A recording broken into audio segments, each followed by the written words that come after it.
we are going to read Goldilocks and the Three Bears.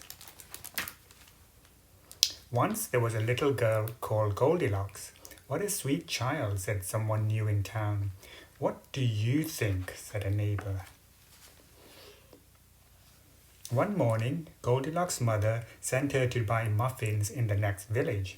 You must promise not to take the shortcut. I've heard that bears live there.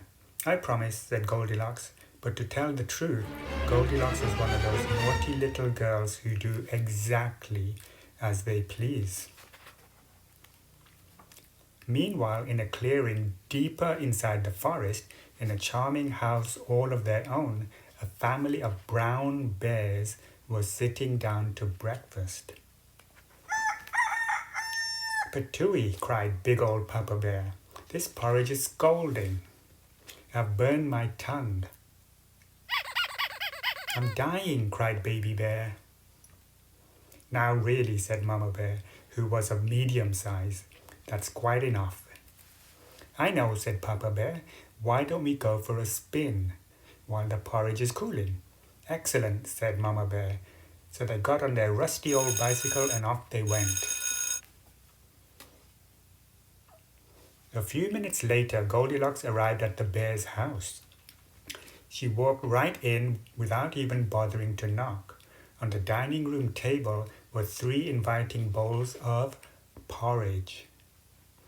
I don't mind if I do, said Goldilocks, helping herself to the biggest bowl. But the porridge in the biggest bowl was much too hot. Patooey, cried Goldilocks, and she spat it out. Next, she tasted the porridge in the medium-sized bowl, but that porridge was much too cold. Then Goldilocks tasted the porridge in the little bowl, and it was just right, neither too hot nor too cold. In fact, she liked it so much that she gobbled it up. Feeling full and satisfied, Goldilocks thought it would be great fun to have a look around. Right away, she noticed a lot of coarse brown fur everywhere. They must have kitties, she said. In the parlor, there were 3 chairs. I don't mind if I do, she said, climbing into the biggest one.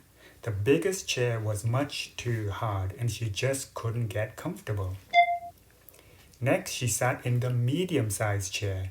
That chair was much too soft, and she thought she might never get out of it. Then Goldilocks sat in a little chair, and that was just right, neither too hard nor too soft. In fact, she liked it so much that she rocked and rocked until the chair fell completely to pieces. Now, all that rocking left Goldilocks quite tuckered out. I could take a little snooze, she said. So she went to look for a comfy place to nap. Upstairs there were 3 beds. I don't mind if I do, said Goldilocks, and she got into the biggest one. But the head of the biggest bed was much too high. Next she tried the medium-sized bed, but the head of that bed was much too low. Then Goldilocks tried the little bed, and it was just right. Soon she was all nice and cozy and sound asleep. She did not hear the bears come home. The 3 bears were mighty hungry. But when they went in for breakfast, they could scarcely believe their eyes. Somebody had been in my porridge, said Papa Bear. Somebody has been in my porridge, said Mama Bear. Somebody has been in my porridge, said Baby Bear, and eaten it all up.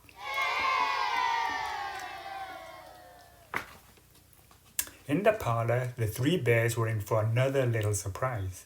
Somebody has been sitting in my chair, said Papa Bear.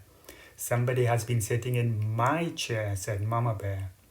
Somebody has been sitting in my chair, said Baby Bear, and broken it to smithereens.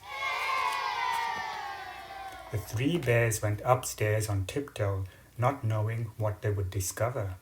At first, everything seemed fine. But then Papa Bear lay down on his big brass bed. Somebody has been lying in my bed, he cried, and he was not amused. Egods, cried Mama Bear, somebody has been lying in my bed.